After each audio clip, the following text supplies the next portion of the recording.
let me take a quick detour to show you what I mean by getting shell access to a remote system. And this is going to be our first hack, by the way. It's super easy, very simple, very straightforward.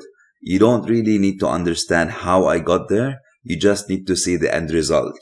How we got to this end result is what all this course is about. So we're going to be breaking this down as we progress.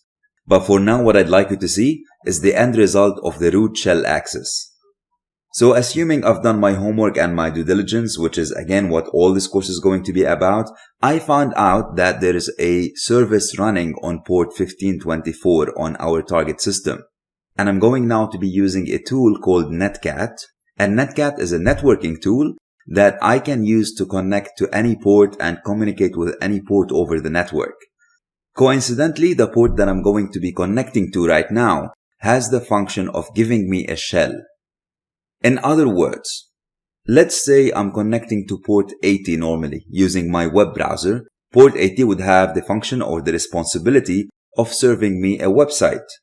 Similarly, port 443 would have the responsibility of serving me a website over an encrypted channel. We've seen in other courses, for example, that port 21 is for FTP. So if I'm trying to connect to port 21, I will be normally connecting to an FTP server. In this particular scenario, my target on port 1524 has a shell listening. So it's not a web server, it's not an FTP server, it's a shell.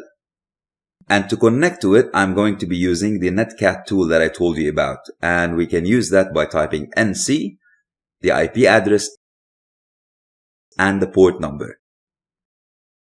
And immediately, as you can see here, I get a different prompt that reads root at Metasploit.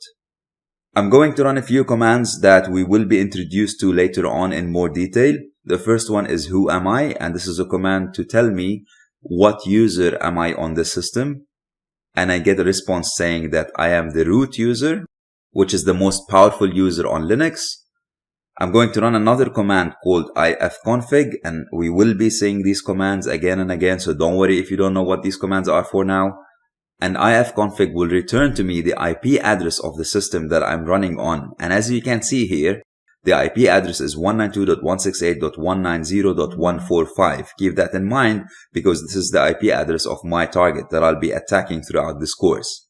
And lastly, I'll run the host name command, which returns to me the computer name or the host name.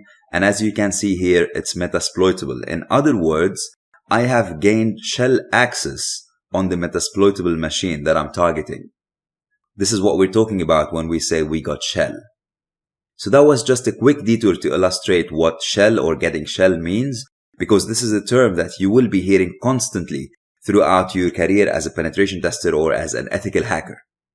How I got to this stage and how I discovered that there's a shell listening on port 1524 and how I connected to it, so on and so forth, is again what will this course be about.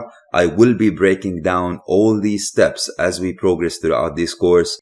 And this, by the way, is the easiest hack that you will be ever doing, ever, hands down.